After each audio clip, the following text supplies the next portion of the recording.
envolvimento.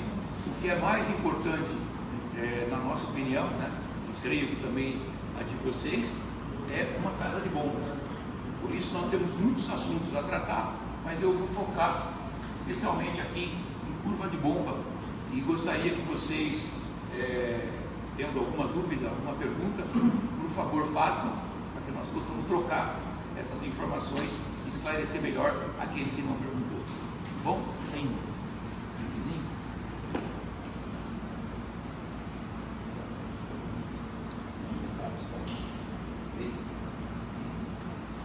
Bom, o que nós estamos falando? Responsabilidades em manutenção e as não conformidades.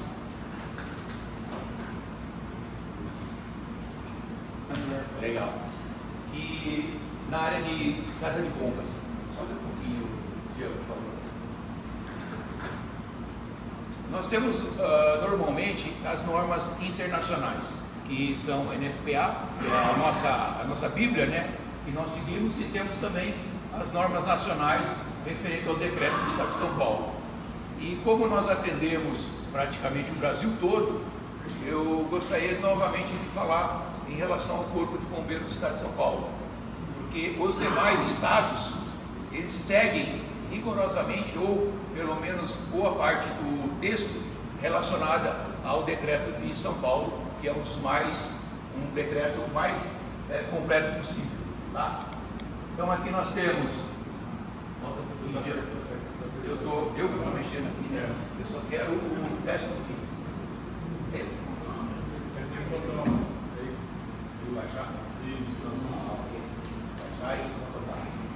Então nós temos aqui a legislação do Estado de São Paulo, e quando a gente fala em relação às normas do Corpo de Bombeiro, nós também falamos das normas internacionais, que é uma curva de bomba. A legislação do Estado de São Paulo permite que o mesmo engenheiro que fez a instalação da bomba faça o comissionamento, né? Porém, é interessante que seja feito por um terceiro qualificado e que possa emitir uma ART. Eu creio que a maior parte de vocês tenha os testes de curva de bomba e executam o teste de curva de bomba. Quando uma bomba de incêndio ela é instalada inicialmente, né, ela recebeu um certo projeto para trabalhar em vazão e pressão, perfeito? Então é como ela estivesse trabalhando na sua plenitude, vazão normal, né, pressão nominal adequada, e depois de um tempo, se nós não executarmos as manutenções periódicas através dos testes que nós realizamos, nós não vamos ter uma confiabilidade que essa bomba vai estar trabalhando.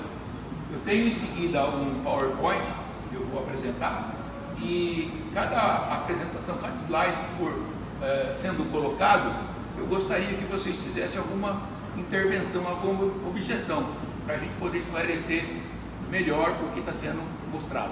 Perfeito? Agora sou eu, né? Então, vamos lá.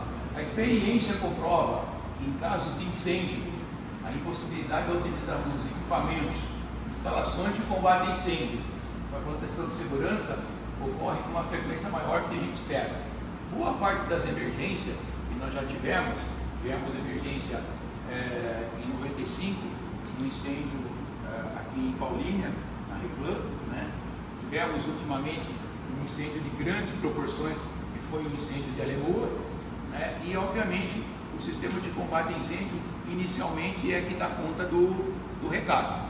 E a emergência ela é acionada como vocês são acionados pela RINEM, mas quando a RINEM chega, depende da empresa, depende da situação, vocês já estão convocados dentro da sua própria empresa para que vocês dêem conta do recado.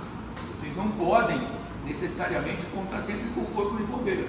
O Corpo de Bombeiro é o elemento que vai dar suporte para vocês quando essa emergência for descontrolada. Então, qual que é a nossa missão como empresa? Nossa missão como empresa é fazer com que os nossos equipamentos, o nosso sistema de combate a incêndio estejam todos funcionando perfeitamente. E quando foge do controle por algum motivo ou outro, o bombeiro é acionado, e ele também, quando quando chega nessa empresa, ele tem os recursos necessários para poder trabalhar. Porque o bombeiro chega lá para fazer um trabalho e a casa de bomba não funciona, é difícil para que ele tenha uma situação de controle. Ele chega lá, o reservatório de água de incêndio não foi projetado ou não está cheio adequadamente, nós teremos algum problema. Tá? Estou tentando pular aqui. Qual a norma que nós devemos cumprir aqui para os TET? A NFPA 20, que nós vemos aqui, ela é destinatária de fornecer um projeto e o controle da execução da casa de bombas. Todos os recursos necessários para uma bomba de incêndio funcionar é seguido pela NFPA 20. Porém, quando nós executamos o teste, esse teste segue a NFPA 25. Em alguns critérios, a NFPA 25 faz com que você tenha a obrigação de executar os testes semanais, que nós veremos à frente, e os testes mensais, em relação ao funcionamento da bomba. Aqui nós calculamos a teoria do fator K para verificar se a vazão e pressão do dispositivo que nós temos, ela está de acordo com o que foi projetado, né? E aqui a descrição do item da NFPA 25, que é o item 8.3.3, que fala que é um teste anual. Agora, eu gostaria de fazer uma pergunta para vocês. Todo mundo aqui executa esse teste anual de curva de bomba? Todos? Tá. Então, o que é importante a execução do teste de curva de bomba? Que vocês vão adquirir um documento que vai dar suporte para vocês, vai dar uma garantia para que a seguradora possa, quando fugir alguma coisa do controle, dar cobertura para vocês, que vocês estão adequadamente corretos dentro daquilo que foi projetado. A bomba de incêndio, o que ela deve satisfazer inicialmente? Né? Uma bomba de incêndio corretamente selecionada deve satisfazer duas condições básicas, que é o seu desempenho. Quando a bomba estiver numa vazão shutoff, ou seja, o que é o shutoff da bomba? Quando a bomba entra automaticamente, ou eu ligo a bomba, ela entra sem vazão. Então eu tenho que ter uma pressão específica, que corresponde a 140% da vazão nominal. Agora, esse seria o teste da vazão nominal e pressão de uma bomba. Porém, quando nós acionamos um teste de curva de bomba, eu tenho que atingir 150% desta pressão. Tá? E vazão, consequentemente. Desculpa, 150% da vazão. Porém, quando eu atinjo 150% da vazão, eu tenho uma tolerância de 65% da queda, que é o que vocês vão ver à frente num gráfico de curva de bomba. Esse aqui é o gráfico de curva de bomba que dá para a gente explicar exatamente como que funciona. Eu tenho aqui o gráfico de pressão, né, onde eu tenho uma pressão de 10 bar da bomba trabalhando, e aqui está a nominal dela. Nós estamos fazendo tudo a 10 bar com 10 de pressão, né, com uma vazão para você trabalhar no nominal. Então, quando eu aciono a bomba, ela pode atingir do nominal até 140%. Esse é o gráfico que eu tenho que atender. E quando ela está aqui na vazão nominal, no rating dela, ela está com a pressão e vazão equalizada. Lá atrás eu falei que ela pode ter uma perda de carga de 65%. Então está aqui. Quando eu atinjo 150% da vazão, eu tenho uma tolerância da queda da pressão. Esse gráfico vai ser apresentado para vocês num relatório onde a bomba receberá uma aprovação ou uma reprova e as observações referentes às não conformidades que eventualmente foram encontradas. Os tipos de motores que normalmente nós temos, né? Nós temos motores diesel, motores elétricos, turbinas, que normalmente aqui no Brasil turbina é muito pouco, eu tenho algumas no aeroporto de Guarulhos, né? Desculpa, lá é uma vertical. E nós temos também uma situação onde você tem 1, 2, 3, 4 bombas, e elas devem trabalhar em paralelo, porque a bomba inicial que você projetou não é suficiente para a vazão do projeto. Aqui está um exemplo de bombas. Outra coisa importante que a gente às vezes não observa é o reservatório de óleo diesel. São detalhes importantes que vocês podem avaliar. É o seguinte: alguém tem ideia do tamanho do reservatório de óleo diesel em relação à bomba? Tem uma regrinha para vocês poderem fazer a matemática rápida. Você tem um motor com 300 CV, por exemplo, 300 HP, potência. Quero saber qual que é a minha reserva de óleo diesel para um motor de 300 CV, uma bomba diesel. Você multiplica por 4, 3 vezes 4, 12. Teria que ter 1.200 litros. Esse é um detalhe interessante, porque nas inspeções e nos testes que nós executamos, nós encontramos, infelizmente, muitas vezes, um tanque muito minúsculo, que não dá para a bomba trabalhar se ela tiver que trabalhar exatamente no critério de hora maior do que foi projetada, ou até mesmo do que ela foi projetada, se essa observação não foi analisada. Por exemplo, quando eu tenho um terminal de petróleo que tem mais de 40 milhões de reservatório de produto, eu tenho que ter uma bomba que tenha que trabalhar por no mínimo 6 horas. E para ela trabalhar por 6 horas, eu tenho que ter reserva de energia suficiente para ela trabalhar por 6 horas. Para ela trabalhar por 6 horas, eu tenho que ter reserva hidráulica para que ela também trabalhe por 6 horas. Se esses detalhes não forem observados, nós vamos ter problema. Outro item interessante que nós observamos durante as inspeções e testes é o reservatório de óleo, o reservatório de água. Se você não tem ali uma identificação, uma régua de nível, que você saiba que o seu reservatório deva estar sempre cheio, você não vai cumprir essas horas que você precisa. Tá? Alguém tem alguma pergunta sobre isso que nós estamos falando? Está sendo compreensível ou está muito rápido, muito devagar? Tranquilo? Esse teste de sacudo de bomba tem que ter uma RD igual? Desculpa. Tem que ter uma RD? Sim, exatamente. A pergunta dele, para quem não ouviu aí atrás, é a seguinte: se o teste de curva de bomba, esse relatório, ele vem acompanhado com uma RT.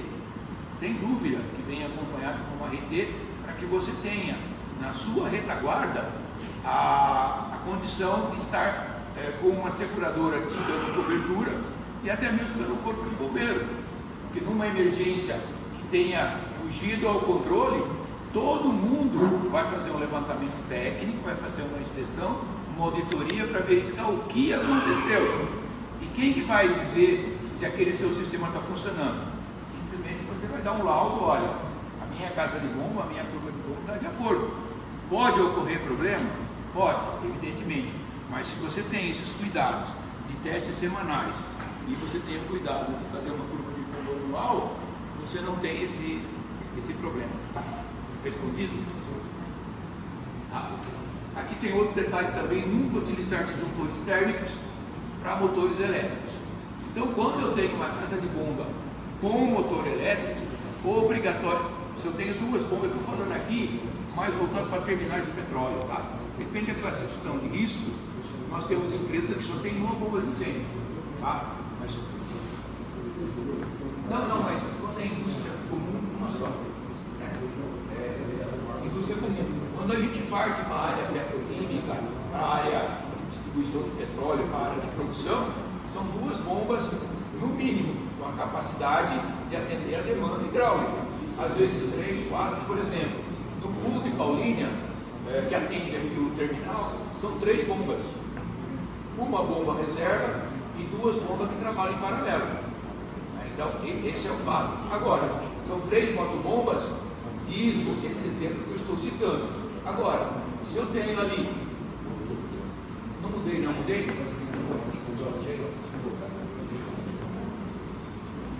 Aqui, né? Atrás para frente. Se eu tenho uma bomba elétrica e uma bomba diesel, o que eu tenho que ter? Eu tenho que ter um gerador, tá? Que tenha uma interface com essa bomba elétrica, para que essa bomba elétrica funcione pelo gerador quando for desativado a energia. Essa comutação tem que ser automática. O que acontece? Se eu tenho a elétrica e a diesel, eu estou entendendo que as minhas duas bombas vão funcionar, uma principal e uma reserva. Mas a minha elétrica, quando eu tenho uma emergência, o que primeiro o corpo de bombeiro necessita que seja feito? Que seja derrubada a energia, riscos inerentes à atividade do bombeiro. Então ele vai ficar com uma única bomba. Então é interessante também que quando houver uma bomba elétrica, ela seja linkada a um gerador, esse gerador tenha condição de atender a potência que essa bomba foi projetada. Tá? Qual que é a função da bomba jockey? A função da bomba jockey não tem função fundamental como demanda de água. A função da bomba jockey é somente manter a pressão da rede. É a única bomba que entra e sai, através do controle dos pressusstados. Normalmente ela está no bar, vamos fazer bomba redonda, tá? Acima da pressão nominal da bomba principal. Porém, como uma bomba jockey geralmente é uma bomba de 20 litros por minuto, pequena vazão, mas a pressão satisfatória idêntica ou superior à principal e reserva, o que acontece? Eu tenho um vazamento numa válvula low, eu tenho um vazamento numa flange, a pressão cai. Se é um pequeno vazamento, a bomba jockey dá conta do recado. Um indício que nós podemos olhar que nós temos algum problema no nosso sistema é que a nossa bomba jockey toda hora está lá, entrando e saindo. Ela não tem essa função, tem algum vazamento na rede.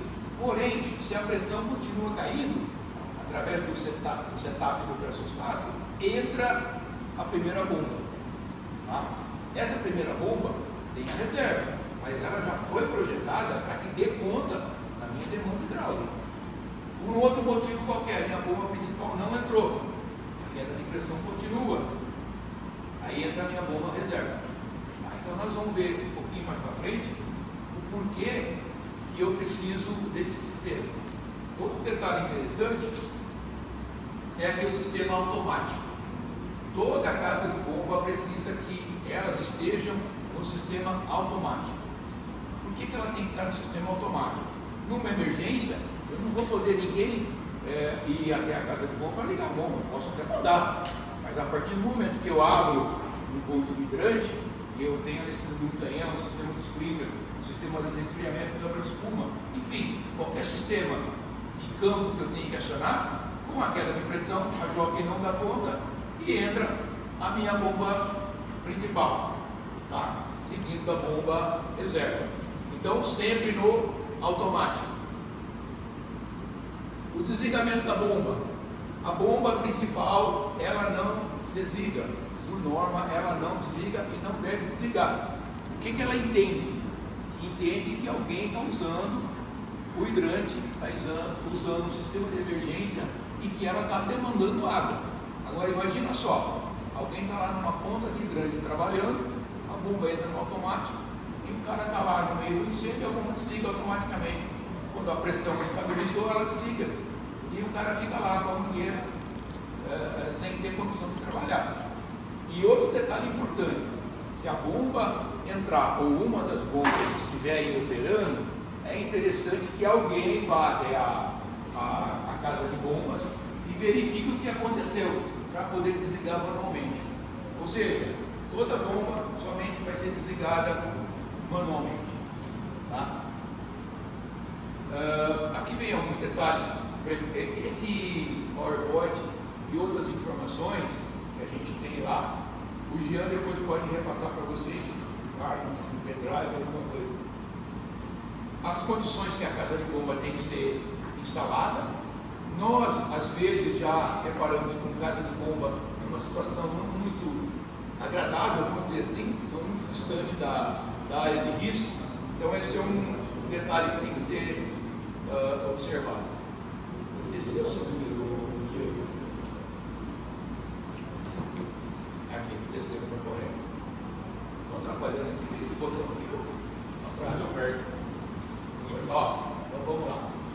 A manutenção e limpeza. A casa de bomba ela é específica para que ela foi destinada e projetada. A gente encontra, e com certeza o bombeiro também deve encontrar, outras situações dentro de uma casa de bomba. O cara vai meter uma bombona de LGE, equipamentos, mete EPI, e isso não é correto. A casa de bomba é específica para o trabalho dela e o dimensionamento também é correto. Aqui também, iluminação de emergência, o que a gente recomenda como uma medida preventiva e legal de ser instalada? É uma iluminação de emergência. Se você tem um problema na bomba e você vai ter que resolver à noite e não tem uma luz de emergência, como é que faz o pessoal da manutenção? Então, uma luz de emergência é importante que esteja instalada, né? Outro item importante é uma PSV. Todo mundo sabe o que é uma PSV, uma válvula de alívio. A bomba elétrica necessariamente não precisa de válvula de alívio, porque ela tem uma rotação contínua. A bomba diesel precisa de válvula de alívio. E outro item que nós encontramos com frequência, e é uma não conformidade, eu não sei se tem algum empecilho quanto ao bombeiro ou quanto à seguradora, mas é uma única PSV para duas bombas, por exemplo. Aí não tem muita coerência, não tem muita lógica. Por que não tem? Se a minha bomba tem problema, eu mudo para uma bomba reserva, então eu tenho uma bomba reserva. Se a minha bateria tem problema, eu tenho a bateria reserva. Agora a minha PSV tem problema, não terei mais uma reserva, porque eu estou amarrado nas duas. Outro detalhe que eu estou lembrando agora, que também a gente encontra, é um reservatório de diesel para duas bombas.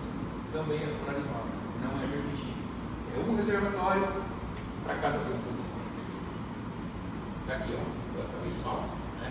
Então aquela conta que nós estamos falando é exatamente isso aqui, né? O que eu falei lá atrás. A norma NFR determina que o tanque de diesel pode possuir 1 galão para cada CV, para cada HP.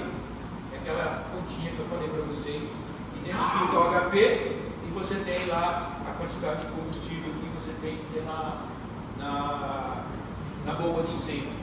Outro detalhe interessante é que o reservatório de incêndio, o reservatório de diesel, ele tem a alimentação por baixo, ok? A alimentação de diesel por baixo, é a bomba, preferencialmente tubulação metálica ou protegida, e o retorno por cima. Nós encontramos em algumas situações o retorno do óleo diesel pela parte de cima, beleza, mas nós encontramos com uma válvula. Se alguém for lá e fechar aquela válvula, o motor vai embora. Então são pequenos detalhes que às vezes fogem do projeto e um olhar um pouquinho mais interessante, né? Mais, vamos dizer assim, mais criterioso, pode eliminar esse problema. Tá? Aí nós já falamos do reservatório, tubulação, que eu comentei, preferência metálico. Ali está o exemplo que eu estava comentando, aqui é o retorno. Outro detalhe, e aqui está o visor de nível também. Outro detalhe interessante que é importante, que quando você tem o sistema de retorno e o sistema de alimentação por baixo, você identifica, né, na saída da bomba qual que é a alimentação, qual que é o retorno. Se houver um rompimento, você já identifica qual mangueira que rompeu ou qual tubulação que eventualmente rompeu. Aqui eu falei na capacidade de armazenamento, lá atrás. Aqui está aquela tabela do horário, da quantidade de horas que eu tenho que ter em relação à minha reserva, né? Que eu falei, acima de 40 milhões, eu vou trabalhar. Acima de quanto? Volta lá, já. Acima de 40 milhões, eu vou ter que trabalhar 6 horas. Tá? Obrigado, velho. Para 10. Outros itens importantes, que eles normalmente não são seguidos, mas são itens importantes, que é um ponto telefônico na casa de bomba. Quando nós temos uma emergência, e quem sofre mais naturalmente é o bombeiro e os brigadistas que estão aí envolvidos, você não consegue conversar, você não consegue ouvir o próprio barulho da bomba do incêndio. Então é interessante que, se você tiver um ponto telefônico, você consegue comunicar com alguém. Outro detalhe interessante que a gente pode verificar, né? O painel de comando da bomba sistemas devem estar exatamente em funcionamento.